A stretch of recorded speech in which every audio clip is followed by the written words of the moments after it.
First, I want to talk about the change in the positioning of India, where we were and where we are. The first one is a hackneyed one. Many of you may have heard it, but I relate this because it is truly and genuinely a personal experience. From the mid-90s on, I noticed this actually personally, that you went abroad, and in this case, most of the Western capitals, you put that same passport in a very similar person's desk, and suddenly you'll be greeted with smiles. Ah, sir, you're from India. How are you? Welcome. And suddenly the whole body language, the kind of reaction would change. Indians suddenly became respected. They suddenly were looked on with favor. They were considered the good guys. And so, radical change. And particularly in the US and UK, and to some extent in Europe, the perception was these Indians are knowledgeable, smart, clever, hardworking, and have good values. Everything positive. You can't imagine anything more values. So we were suddenly greeted very, very tremendously. This was one kind of change I saw over the years. The second one, which is an anecdote which is again, believe it or not, true, this dates back to the dot-com era but continues even today. And I must tell you, this is an anecdote with some change of names. You know, the dot-com era was when everybody came up with bright ideas and went to some, angel investor or a VC and said, I need funds for this thing. And typically you would do what is called an elevator pitch, which is in 30 seconds. An elevator pitch, as you know, comes from the fact that you're traveling in an elevator from the first floor to the 10th floor, and you say what you want to in those 10 floors before the elevator reaches the 10th floor. And if it's interesting, then the VC says, come, let's talk. He said, give me 10 minutes for the presentation. He said, fine, you have your 10 minutes. He made a presentation. The VC was very impressed and went on talking to him, quizzed him more, found out everything, and said, hey, I'm very impressed with your business plan. The guy says, fabulous. Your business plan is great. Your team seems fabulous. We're so well qualified. Looks very, very good. So how much do you need? He says, 10 million will see us to really take off and almost get us to an IPO stage. So the VC says, hey, not bad. I think you need a little more, and I'm willing to consider even giving you more than what you're asking for. But just one question, You told me all about your team and their background. Who are they? What are their names? So this guy says, the first guy is Jim, the second guy is Harry, and the woman on the team is Jane. We said, oh, sorry, I can't fund you. So this guy's shocked, yeah? He says, instead of 10 minutes, you give me 45 minutes. You said my business plan is great. You said my team is rightly qualified. Everything is right. So, sir, please tell me what's wrong. What have I done wrong? Why have you suddenly changed your mind? He says, look, yeah, you don't have a Srinivasan. You don't have a Ramanujan. You don't have anybody from India and you want me to fund you. No hope. Now, this is repeated in many different ways, but frankly, this is true. The image of India and the Silicon Valley was that these guys are not only smart and clever, they're very good entrepreneurs. And if you want to build a successful entrepreneurial team, you must have at least one Indian in the team to make it and drive it. And this is again true. And again, this is such a change from earlier days where Indians were considered, even though they're bright and good, they were considered guys who would come and work in a company or work in a university, not entrepreneurs. Indians were never known as entrepreneurs in the outside world, except limited parts and in very limited ways. The story, of course, of motels or of people in East Africa, very limited to that, but certainly not in the tech space. And suddenly things changed. And even today, genuinely, if you have Indians on your team and you go to a VC funder or an angel funder in the Silicon Valley, you got straight away a high probability of getting funds from them.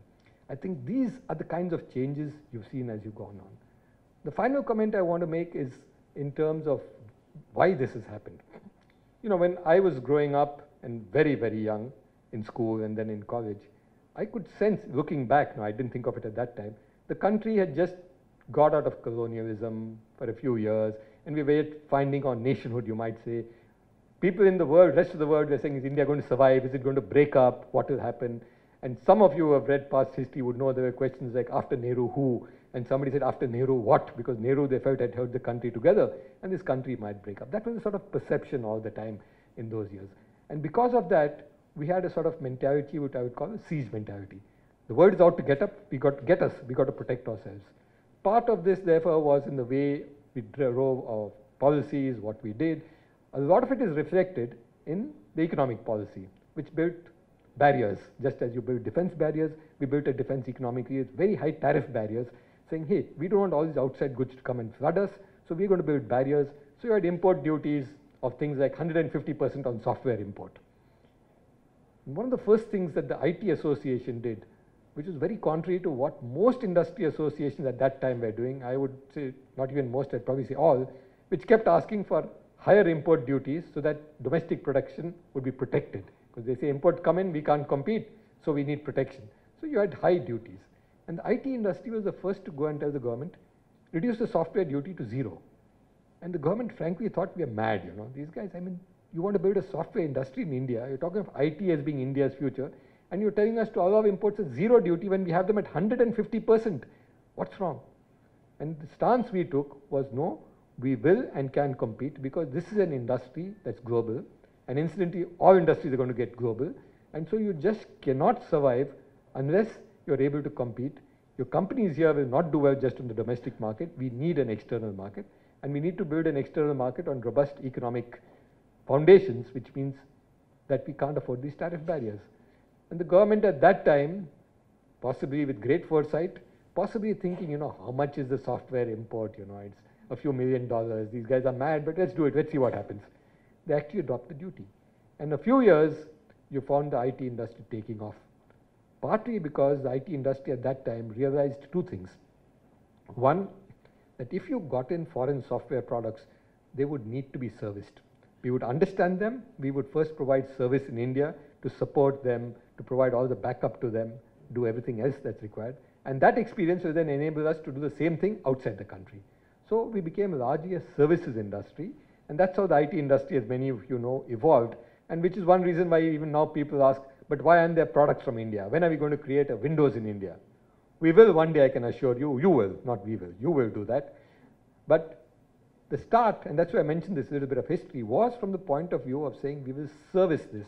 And it's worked wonderfully. As you know, our big companies, which do some good work in creating intellectual property and producing some small custom-made products, in doing B2B software, but their bread and butter continues to be service. You look at the large Indian companies, their main thing is service, and they've grown. And they've grown to challenge the multinationals on their own turf, not in India, but in their own turf. So there are Indian companies competing with the large service providers, you might say the IBMs of the world, in the US or in Europe or in Australia, all over the world. And it's been a very successful model. And I think this is another kind of repositioning that's happened. And one of the reasons this happened, I mentioned a little bit of history. I want to go back to finally one more bit of history. You know, in the early years, India was looked at, if at all countries outside imported any Indian goods, it was looked at as a source of cheap products. And cheap in the worst sense of the term. Cheap meant not only low cost, but low quality, unreliable. That was the sort of image that Indian products had. When the IT industry came on and we realized that we've got to be global, we've got to get on the world, we realized that there's historical baggage which we have to contend with. There's no point pretending it doesn't exist. The fact is, anything from India is looked at with suspicion and doubt. It's just like my going abroad in the 70s and being looked at with suspicion, doubt, and dislike. And we had the same story. And the way to overcome that, we realized, was to set quality standards that were recognized globally. And so the Indian IT companies took it as a challenge on themselves to say, we will meet the best quality standards as laid down by global standards institutions. There's a global standard called CMM. Those of you from the IT business would know that. And the highest level of standard, level 5, was what we aspired for. In a short span of 4 or 5 years, with a huge thrust, which we pushed from NASSCOM, and the IT industry worked on it. In a few years, we had more of the highest certified quality companies in the world than the rest of the world together. So there were more highest level certifications in India than all the other countries put together, including the big Western countries.